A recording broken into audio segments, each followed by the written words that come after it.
Eulalia once again made an excuse about a work issue during our dinner and left halfway through. I didn't try to stop her. Instead, I calmly finished my meal. That evening, I saw a post from her childhood friend on Facebook, a picture of Eulalia rolling up her sleeves to serve food onto the table. Sudden stomach problems, poor me. Eulalia was kind enough to cook for me. Whenever I need you, you're always there. That's my confidence. This time I didn't call her to yell and argue. After that, I didn't oppose her leaving me to take care of her childhood friend anymore. Instead, I gently said, "It's okay." Later, her childhood friend posted a picture of them playing a game and sharing a Pocky stick. I had no reaction. She finally panicked, her eyes red, anxious, and wronged. "Why aren't you angry?" Chapter 1. When Eulalia received the call, her steak had only been touched by 2 bites. "There's work at the company. I need to go deal with it." Go ahead." I cut a small piece of steak and put it in my mouth, tender and juicy, and I was quite satisfied. Eulalia seemed surprised by my calmness, furrowing her brows. "I'll bring you a gift when I come back." With that, she hurriedly left. I calmly finished my meal. A little regretful I hadn't expected this last anniversary to be spent like this. When I got home, I saw a Facebook post from her childhood friend, Eric. The photo showed Eulalia rolling up her sleeves to serve food onto the table. Sudden stomach problems, poor me. Eulalia was kind enough to cook for me. Whenever I need you, you're always there. That's my confidence. I turned off my phone and went to bed. In the middle of the night, I heard someone entering the house using the password. I vaguely registered the sound, confirmed it was Eulalia, and drifted back to sleep. Before I fully fell asleep again, it seemed like someone was watching me from beside the bed for a while. The next morning after washing up, I made breakfast and set it on the table. Eulalia came into the dining room. She looked at the sandwiches and orange juice I had brought to the table and paused before saying, "Didn't you make my breakfast?" She didn't like Western breakfasts, and I usually didn't feel like making 2 different kinds in the morning, so I always made 2 Chinese-style breakfasts. I forgot. Just order takeout or eat something on the way." I quickly finished eating and got ready to leave for work. When I looked up, I saw her face was dark. "I know you're mad at me for lying yesterday, but that's because you've been so difficult before I was scared." "I'm not mad." "Eric's stomach problems flared up yesterday, and since he lives alone, I couldn't leave him. I'm really not mad. Please don't make a scene. I've told you before I only see Eric as a brother. Why can't you understand? I'm really not mad, all right." I couldn't help but raise my voice, but when I saw her shocked face, I softened my tone. "I understand, but I have to go to work now. We'll talk about this later when I get back." With that, I didn't have the time to care about Eulalia's emotions and left for work. Chapter 2. At work, my boss called me into her office to persuade me again to reconsider the overseas assignment. "David, this is a great opportunity. The environment and safety over there are both excellent. Please think it over again." She had already tried to convince me last time, talking about salary benefits and career development, but I kept hesitating, always thinking about my relationship with Eulalia. I just couldn't make up my mind. But now, I raised my head and saw the slightly disappointed expression on my boss's face. "I've thought it over, boss. I'm willing to go." She was pleased, and the fact that I didn't let her down lifted a weight from my heart. After work, I had dinner outside. When I came back home, I was surprised to find Eulalia was already back. Now that was rare. "You're late," she said, calmly handing me a box. "Anniversary gift." I blinked, then took the box with a sheepish smile. "Thank you, I forgot to buy your gift. Can I make it up to you later?" Her expression darkened a little. "David, calm down and listen to me. I've told you many times before. Eric and I grew up together. It wasn't easy for him to come to this city on his own, and I promised his parents I'd take care of him." I could tell she was upset, but I still didn't quite understand. "Don't get worked up." "I understand. Just say what you want to say, don't act like this," she snapped, angrier now. "I've told you so many times Eric and I only have sibling-like feelings. Why can't you believe me? Think about it. If I really wanted to be with him, why would I be with you?" I tried to comfort her. "Calm down, I'm not angry. I really do believe you and Eric are just like siblings. She held back a breath. After a few moments of her chest heaving, she said, "I'm hungry. Sorry, I already ate outside. You can order takeout or cook something yourself. There are ingredients in the fridge." What followed was the sound of her slamming the door. Chapter 3. Just as I was about to sleep, Eulalia returned. She walked in and stared at me intently. It's raining outside. Well, why don't you dry your hair or take a shower? She was indeed wet, but I didn't understand why she was saying this. In disbelief, she said, I didn't bring an umbrella. I've been outside for 5 hours. It's raining. Aren't you worried? You weren't like this before. When we argued, you'd call me or ask my friends about my situation after I left. At the very least, you'd keep the lights on in the living room and wait for me to come back. But today I was out for 5 hours and you didn't even call once. I spoke gently. I didn't contact you because you're an adult now and you know how to take care of yourself. Plus, I didn't want to embarrass you by asking your friends about your whereabouts. Eulalia's expression froze. She must have remembered something she had said to me before. Are you done? I'm an adult and I know what I'm doing. Why do you have to pressure me like this? And why did you bother my friends with phone calls? Do you know how they mocked me for it? Back then, when I had frantically asked around for hours to find her and finally learned where she was, I was relieved, only to be met with her angry scolding instead of gratitude. But I didn't want to dredge up old arguments. I'd been busy with work before the overseas assignment, and honestly, I was a little tired. Okay, you should go take a shower so you don't catch a cold. I turned and went into the master bedroom. Thinking about the work I had to hand over, it took me a while to fall asleep. In the half-sleep state, I felt someone touch my face. Then I heard a sigh and the bed sank beside me. Chapter 4. Eulalia seemed really upset. She was coming and going early in the morning and late at night, avoiding me and not sending me any messages. I actually found it quite peaceful and wasn't going to make things worse for myself. But after 5 days of Cold War, she actually messaged me first. I'll cook dinner tonight. Come back and eat. Honestly, I was quite surprised when I saw her message, because it had always been me cooking. I had even pouted and complained about how tiring it was asking her to cook for once. She had only held me and said, my almost non-existent cooking skills might send you to the hospital, and besides, I just want to eat the meals you cook for me. At the time, I was so blinded by love that I didn't question the contradiction between her words and reality. To make dishes that suited her taste, I had worked hard following recipes after work, enduring countless cuts and burns. It wasn't until Eric told me that Eulalia could actually cook that I realized I had been living in the sweet illusion that my girlfriend would often eat meals I had cooked for her. After a huge argument with Eulalia, her response had been as calm as ever. Eric doesn't know how to cook, and he's particular about food. I couldn't let him keep ordering takeout. He's not like you who can eat anything. I'm just taking care of my older brother. You're an adult now. Stop expecting others to cook for you all the time. If you think it's such a burden to cook for me, then don't. I don't have to eat the meals you make. After that, I guess I still forgave her after her not-so-sincere apology. What was that saying again? Tears in love are just water in the brain. But I still replied to her, okay. We were about to break up anyway. If possible, let's part on good terms. When I opened the door, I heard Eulalia call from the kitchen, David, wash your hands and sit down for a bit. The food will be ready soon. I sat at the dining table feeling a sense of deep reflection. I hadn't expected Eulalia to take the initiative to cook. If she had done this any other day before, I would have been overjoyed. Eulalia quickly brought over 4 dishes and a soup. Though they were all relatively light after tasting them, I had to admit that Eulalia was a good cook. David. She called my name with a slight tinge of grievance in her voice.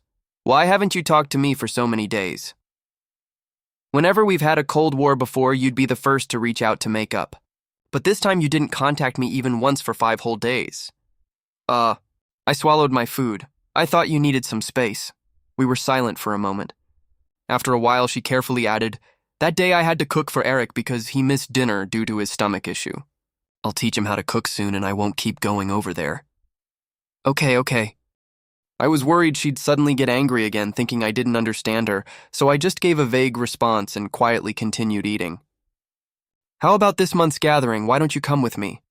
I was surprised and looked up to see the hopeful look in her eyes. Chapter 05.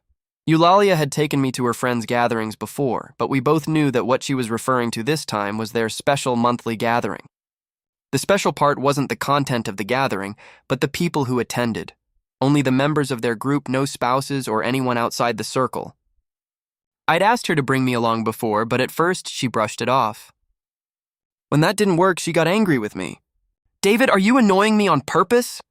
Can't you stop being so clingy? It's suffocating me. I've told you before this is a monthly get-together for just us friends. Why do you have to interfere with my personal space like this? I ended up flipping the table, yelling at her about how she was still taking Eric along. She responded coldly. Eric grew up with me and knows all these people. He's not an outsider. Besides, he doesn't have any friends here, and I'm just trying to keep him from being lonely. You don't need to act all suspicious like a crazy person. I hadn't expected her to bring it up again now. However, with all the preparations for my overseas transfer, I was extremely busy, so I politely declined. Besides, my relationship with her friends was always a bit lukewarm. Given the current situation, there was no need to push myself into more awkward interactions.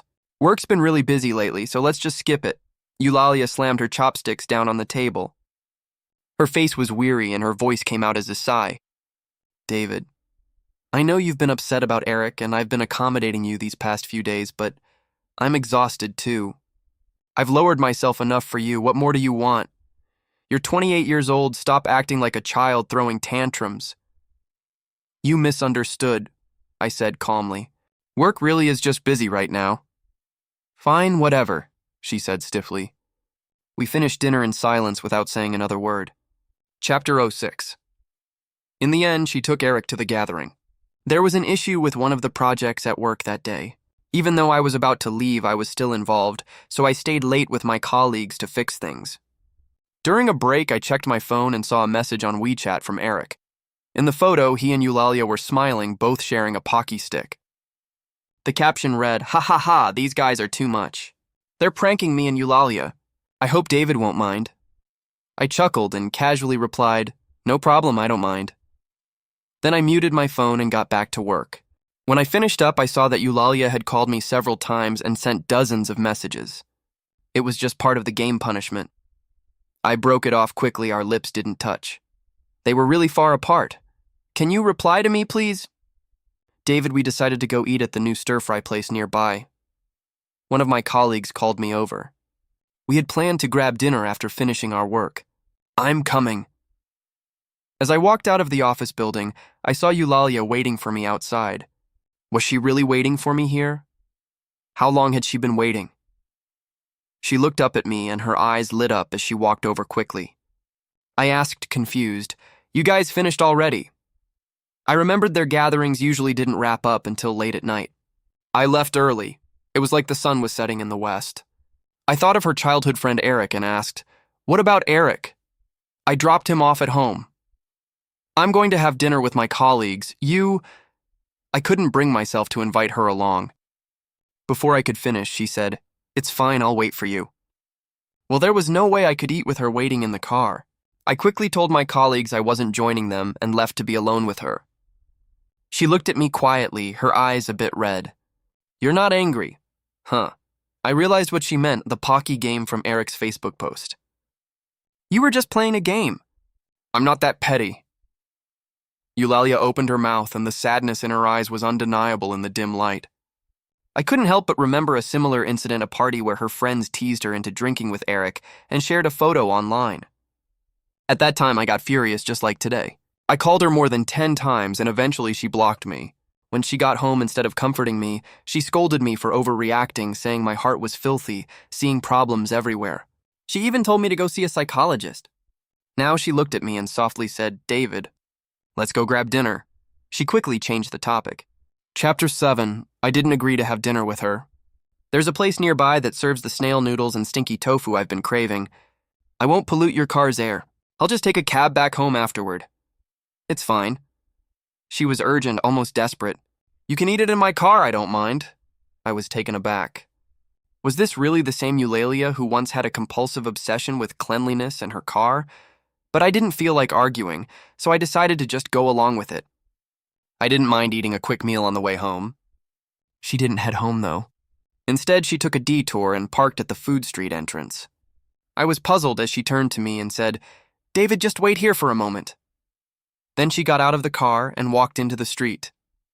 I sat there alone in the car looking at the familiar interior, my mind wandering back to the past. She had never let me eat in her car before. One time I was running late and ate a piece of bread in her car, spilling crumbs. She had thrown a tantrum, parked the car, and lectured me about it. I was late for work, so I got out and took a cab to the office. That time was one of the few times I stood up for myself, and after that she calmed down and explained her obsession with cleanliness and how much she cared about her car. I had my doubts about our relationship then, but I convinced myself that she was just that type of person. After that, I never ate in her car again, but it became a ticking time bomb between us.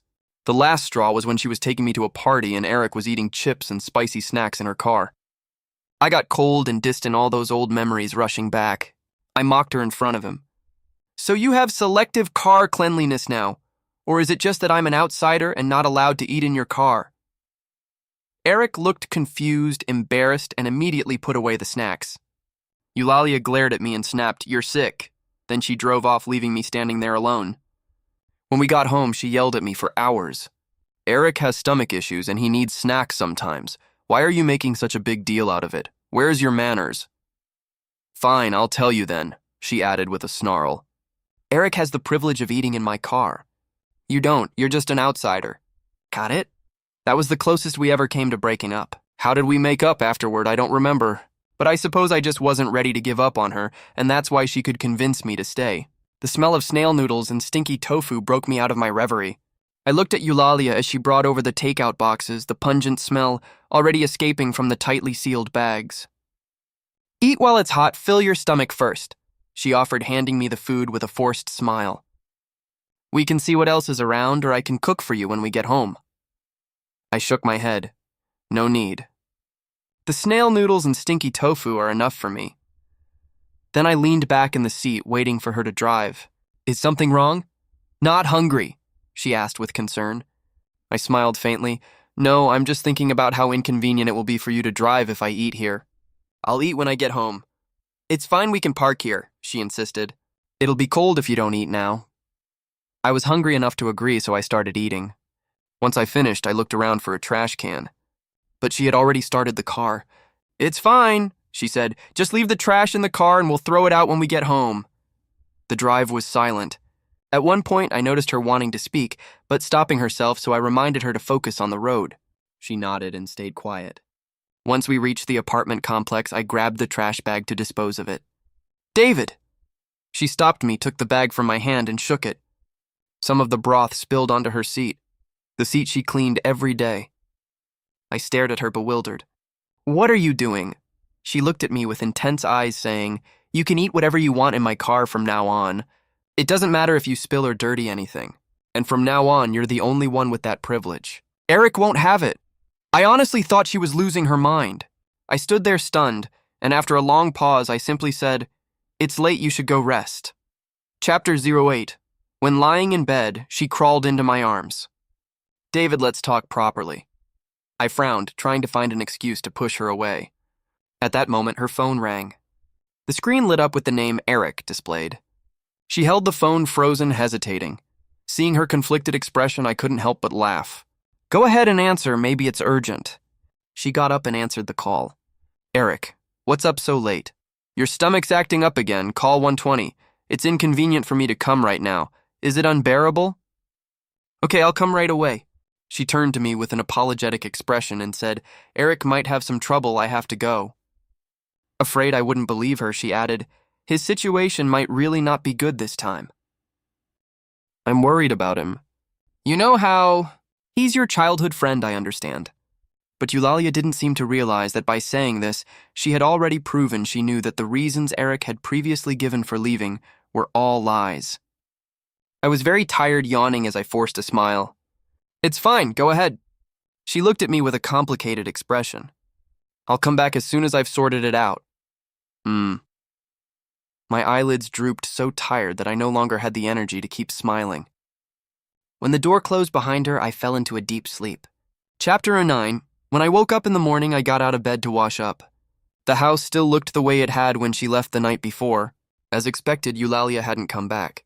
I felt calm, as this was already within my expectations. Since I had the day off, I decided to make the most of my last days in the country and go shopping. While I was out, I received a call from Eulalia. "David, I'm sorry about last night." "It's fine." "How's Erica?" When I got there, his stomach pain had eased up, but... I understand. Don't worry about it. No, listen to me. Her voice suddenly raised. "It was late last night, and I was worried Eric might relapse, so I stayed there to keep him company." But I slept in the living room, nothing crossed the line, I swear. I believe you. David listened to me. I know you're disappointed in me. This morning I talked to Eric. From now on, I'll keep my distance from him and won't meddle in everything. Her voice was urgent but strangely filled with hope. Eric promised me that from now on he won't contact me for everything, and he wants to apologize by taking you out to eat. He said he knows he was wrong before. He really means it, and this will be the last time. Can we have this meal with him? It's the final closure. I thought that we had to end this sooner or later, and it would be better to break up face to face. So I agreed. All right. Chapter 10. To my surprise, the day they scheduled the meeting was the same day I was flying abroad. But fortunately, it was for lunch. If we finished quickly, I'd be able to catch the evening flight. Before that, I said goodbye to my colleagues and friends. They jokingly asked if I had any issues with leaving for 3 years without my girlfriend's objections. I replied that I would be breaking up with her. They were surprised, but didn't press me further on my personal matters. In the past few days, Eulalia had been in a very good mood. She seemed to think that once the Eric issue was resolved, everything would return to normal. On the day she drove me to the restaurant she had booked. I didn't even ask where it was, but to my surprise, she had chosen a Sichuan restaurant. She had always thought that oily, spicy food was unhealthy, and she had opposed me eating it too. So she did know my tastes after all. When we entered the restaurant, Eric was already waiting there. As soon as he saw Eulalia, he rushed over and gave her a bear hug. Eulalia quickly pushed him away and looked nervously at me. Eric, grinning, said, "Eulalia and I have always been like this since we were kids, David. You've seen it before." Eulalia, with a serious face, said, "Eric, I have to tell you there's a difference between men and women. We're adults now, and this kind of behavior isn't really appropriate." Eric shrugged. "All right, I knew you'd be biased towards your boyfriend." I just smiled, not saying anything. Every time I had seen him and Eulalia interact too closely in the past, I'd get angry, and then we'd fight. Now, no matter how they interacted, I didn't feel the slightest stir in my heart. Seeing that I wasn't reacting this time, Eric's eyes flashed with a sneer. He sat down and sincerely apologized to me. "I'm sorry, David, I've been too careless before. Although I know you're generous and won't mind, I'm still really sorry. From now on, I won't contact Eulalia anymore. I'll leave her to you." Eulalia still couldn't bear it, sighing. "It's not that serious. If something really happens, you can still come to me." David's not petty. I wasn't interested in Eric's act. I picked up the menu and ordered boiled fish and spicy chicken, then handed the menu to them both. "Eric, surprised," said David. "Both of these are spicy. You like spicy food." Eulalia is so good to you. She doesn't have a good stomach and doesn't like spicy food just like me." It's fine. She doesn't like it, I do." He probably didn't expect me to be so direct, and Eric was momentarily speechless. These two were really the perfect pair, both with bad stomachs. I raised an eyebrow. Eulalia looked embarrassed and denied it. "I don't have a bad stomach, and I don't dislike spicy food. I just rarely eat it." "Eulalia, you're really too good to David. I envy him so much," Eric said. He ordered stir-fried cabbage and roast duck, then tried to win her favor. "Hey, I'm still the one who treats you the best. I'm always thinking of you when I order food." Then he smiled at me. "David, I don't mean anything by it." "Don't overthink it, I'm just concerned about Eulalia." I took a sip of tea. "It's fine, I'm not overthinking." Eulalia's face darkened, but she still endured and said, "All right, let's just let them bring the food now." "Ah, Eulalia, don't you want to order? Aren't 2 non-spicy dishes too few?" "It's fine, this is enough." "Well, okay then." Eric flipped through the menu. "I'll order one more thing." He ordered a chicken cutlet. When the food arrived, the waiter told me that the drink I ordered was sold out and asked if I wanted to substitute it. I didn't mind and was about to nod when Eulalia suddenly stood up and said she'd go outside to the supermarket to buy it. She hurried out, leaving her phone on the table. Chapter 11. After Eulalia left, Eric gave me a smile. "David, there's something I couldn't say in front of Eulalia just now.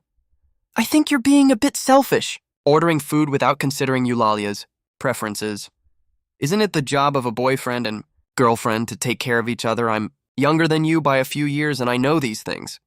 With you acting like this, I'm really worried about leaving her with you. Don't blame me for being overbearing."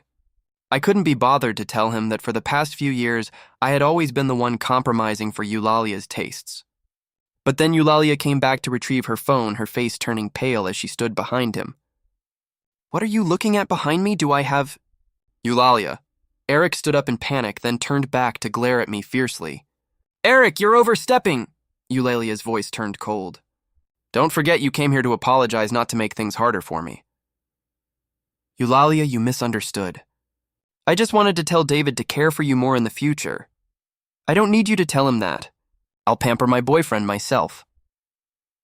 This was a dialogue that had come up countless times between me and her over the years. Now it was playing out between her and Eric.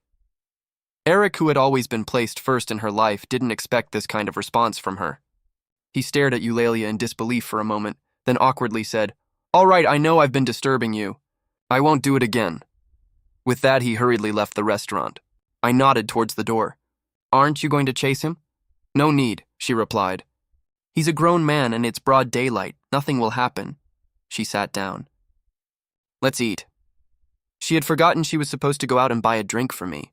After taking a few bites, her phone rang. She picked it up and hung up. Then the phone rang again and she hung up once more. It repeated several times. The caller was persistent, as though they absolutely needed to get through.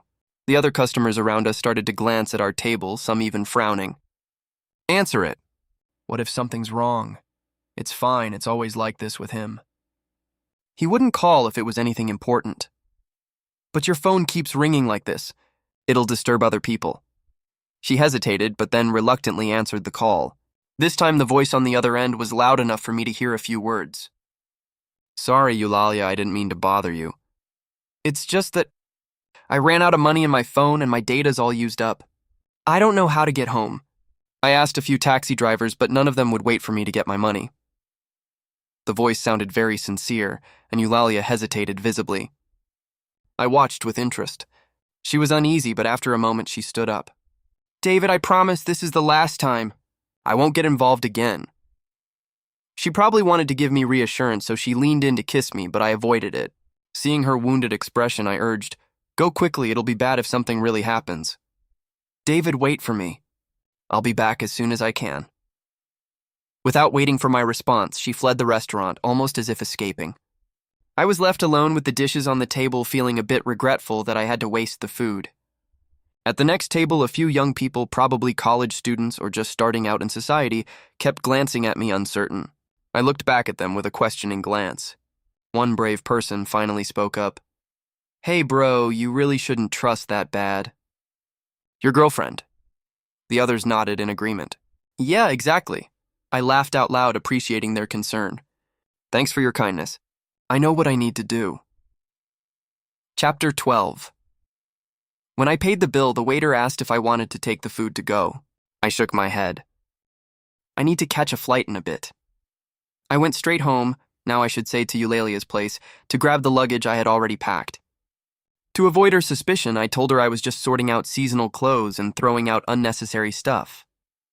During that time, she was shuttling between the office and Eric, only coming home late at night, so she hadn't noticed the changes around the house. But I wasn't lying to her. When she returned, she would find that I had taken all my personal belongings and cleared out any traces I didn't want to leave behind. I left the keys and the anniversary gift she had given me on the coffee table in the living room. I had been curious about what she had gotten me, but since we were breaking up anyway, there was no need to keep the gift. Besides, I had been too busy lately to return the favor. I looked at the now somewhat empty living room and softly said, "Goodbye, Eulalia." Then I closed the door. When I went downstairs, the car I called had just arrived. I felt a mixture of emotions. In the end, I hadn't found the opportunity to break up with her face to face. Chapter 13. I headed straight for the airport. While waiting for my flight, I sent Eulalia the breakup message and then blocked all of her and Eric's contact details. The moment I hit block on everything, I felt a long-lost sense of relief. It was as if all the grievances I had bottled up over the years finally had an outlet, and my future suddenly felt full of hope. After waiting for almost an hour, it was finally time to board. David. I turned to see Eulalia running towards me, her appearance a far cry from her usual composed self. She took a moment to catch her breath, then grabbed my hand tightly, her voice trembling as she said, "I really did go back quickly without staying for long, but when I went back to the restaurant, the waiter said you already paid and left. And when I got home, I found that all your things were gone. Then I called your friends and colleagues and found out that you were flying to Sweden today." Her eyes were filled with sorrow. Why didn't you tell me? If I had told you about the assignment, I actually tried to bring it up a few times before, but each time you had something else urgent going on. Urgent. To take care of Eric. She understood, and in a panic, she said, I won't get involved with Eric anymore. I'll block him. I'll cut ties with him. I won't talk to him anymore. I shook my head. You can't do that. No, I can. He has parents and friends here, too. He doesn't always need to turn to me. I smiled faintly. So he does have friends here, huh? Eulalia opened her mouth but couldn't say anything. A few seconds passed before she spoke in a low, difficult voice. Your birthday is in a week, I still remember. I actually wanted to apologize to you properly on your birthday, but I didn't expect you'd leave, so, suddenly, since I've already decided to break up with you, there's no need to celebrate the birthday together, I said, pausing before. Continuing, besides, I haven't really celebrated my birthday in the past few years. I had mentioned wanting her to spend my birthday with me, but no need to revisit the past now. I had decided that once I was in Sweden, I would finally celebrate a birthday for myself to make up for all these years. Upon hearing this, Eulalia's eyes reddened and tears started to form. I'll do whatever you want from now on. I'll cook from now on. She started rambling. I'll wait for you to come back. I'll wait as long as it takes. Give me one more chance. Don't just condemn me to death like this. She pleaded with me for a long time, and the boarding announcement finally came over the intercom. I sighed. All right, her eyes lit up with joy, but only if you answer one question. Ask me. I looked at her with pity and said softly, if you can tell me one single holiday or anniversary we've spent together since Eric moved to this city, then I'll agree to not break up with you. The light in her eyes faded, replaced by a growing sense of despair. She slowly released my hand, her voice breaking as she said, You won't forgive me, will you? Eulalia, let's part ways on good terms. She trembled as she took out a small box, her anniversary gift to me, the one I had left behind in the house. She begged, at least take it just for my sake. I gently pushed her hand away. Eulalia, don't hold on to the past. Look forward. Of course, if you meet someone else in the future, don't make the same mistakes again, I added. She shook her head in despair. There will never be someone like that again. The announcement kept urging passengers to board. I gave her a nod. Goodbye. I turned and walked toward the gate. Behind me, Eulalia finally broke down in tears. I kept walking, not once looking back. From then on, everything was a new beginning.